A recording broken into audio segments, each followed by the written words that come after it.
വന്നതാണ്. ചേട്ടാ എത്ര മണിക്ക് എത്തിയ? ഒരു 6:10 കഴിഞ്ഞിട്ടുണ്ട്. എന്താണ് ഇവിടെ വന്നപ്പോൾ കാണുന്ന കാഴ്ച? എന്താ കാണുമ്പോൾ അവർ ബ്ലഡിൽ കുളിച്ച് കിടക്കല്ലായിരിക്കും കാണുന്നത്. എല്ലാവരും കൂടി വണ്ടി വന്നു, ആംബുലൻസ് വന്നു, എല്ലാവരും കയറ്റി വണ്ടി കയറ്റി വിട്ടു. 4 പേര്. ഇതിന് സംഭവത്തിന് ശേഷം നിങ്ങളാരും ഇല്ല, അവനെ കണ്ടിട്ടില്ല. അവൻ ഇവിടെ വരുമ്പോൾ ഇവിടുത്തെ വണ്ടി എടുത്ത് പോയെന്ന് പറഞ്ഞത്. ഇവിടുത്തെ വണ്ടി, ആ ചേട്ടൻ്റെ വണ്ടി ഉണ്ടായിരുന്നു, അത് സ്റ്റേഷനിൽ പോയെന്ന് പറഞ്ഞ കേട്ടോ. അവനെ കണ്ടിട്ടില്ല. ഇയാൾ സ്ഥിരം പ്രശ്നക്കാരനാണോ ഇവിടുത്തെ? പറ്റാവുന്ന ഒരു ജീവനിരിക്കാൻ വേണ്ടി എല്ലാവരെയും കയറ്റി വിട്ടു. പണ്ട് മുതൽ ഇവൻ സ്ഥിര പ്രശ്നക്കാരനാണ്. ചെറുപ്പം മുതൽ എൻ്റെ നൈബേഴ്സ് ആയിരുന്നു. ഈ കക്ഷി ഈ കൊച്ചൻ്റെ അമ്മ എൻ്റെ നല്ല സുഹൃത്തായിരുന്നു. വളരെ പ്രശ്നമാണ്. ഇവിടെ ഒരുപാട് കഞ്ചാവ് കേസുണ്ട്. ഒരു പോലീസുകാരും ഇല്ല, ഒന്നുമില്ല. രാഷ്ട്രീയക്കാരൊക്കെ ഇവർക്ക് ഇതാണ്. ഇവിടെ ഒരുപാട് കേസുകളുണ്ട്. ഒരുപാടെന്ന് വെച്ചാൽ ഒരുപാട്.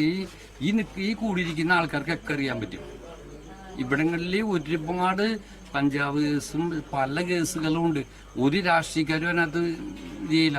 പേടിക്കാണ്. ജീവിതത്തിൽ ഈ 8ാം വാർഡിൽ ഇങ്ങനത്തെ ഒരു സംഭവം ഉണ്ടാകാൻ പാടില്ലാത്തതാണ്. ഇവിടെ അതിനേലും വലിയ സംഭവം ഉണ്ടായിക്കൊണ്ടിരിക്കുകയാണ്. ഇയാൾ സ്ഥിരമായിട്ട് ലഹരി ഉപയോഗിക്കുന്ന ആളാണോ? സ്ഥിരമായിട്ട് ലഹരി ഉപയോഗിക്കുകയും ചെയ്യണം. ഇവിടുത്തെ രാഷ്ട്രീയ പ്രവർത്തകനും ഇവിടുത്തെ ഈ ചെറുപ്പക്കാരൊക്കെ ഇവന് സൈഡാണ്. ഇവിടെ കൂടിയിരിക്കുന്ന ആൾക്കാർ ഇവന് സൈഡാണ്.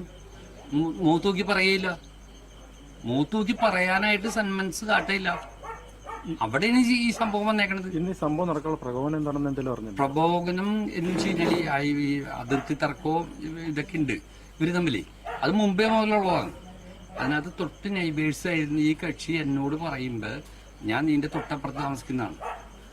ഈ ചേച്ചിയായിട്ടും ഈ സംഭവിച്ചേക്കുന്ന ആൾക്കാരായിട്ട് ഒക്കെ നല്ല ബന്ധമുള്ളതാണ്. അപ്പം അതിൻ്റെ പേരിൽ ഇവിടെ ഇവന്റെ ശല്യം മാത്രമല്ല, ഇവിടെ ഒരുപാട് ആൾക്കാരുണ്ട്, ഒരുപാട് ചെറുപ്പക്കാര്. ഇനിയെങ്കിലും ഞാൻ ആത്മാർത്ഥമായിട്ടൊരു കാര്യം പറഞ്ഞു, ഈ ചാനൽ ഇങ്ങനെ പിടിക്കണ്ടെങ്കിൽ ധൈര്യപ്പെട്ട് ഇവിടെ ഒരുപാട് പിള്ളേര് ഇപ്പൊ തന്നെ ഇവിടുത്തെ പല ഒരുപാട് പിള്ളേരുകൾ അലപലാതിയായിട്ട് നടക്കുന്നുണ്ട്. കുടുംബമില്ല, വീടും ഇല്ലാണ്ട് ഒരുപാട് പേര്.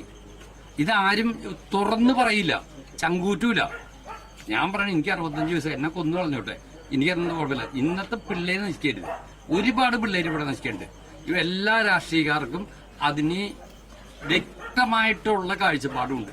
ഈ രാഷ്ട്രീയ പാർട്ടിക്കാർക്ക് CPIക്കും CPMനും BJPക്കാർക്കും എല്ലാ രാഷ്ട്രീയക്കാർക്കും അതിന് ഒത്താശ ചെയ്ത് കൊടുത്തുകൊണ്ടിരിക്കുകയാണ്. ഈ പരിസരങ്ങളിലൊക്കെ ഉണ്ടിങ്ങനെ എല്ലാവർക്കും അറിയാം. ഞാനിത് വ്യക്തമായിട്ട് പറയണേ, ഇതൊരു ദയനീയാവസ്ഥയാണിത്.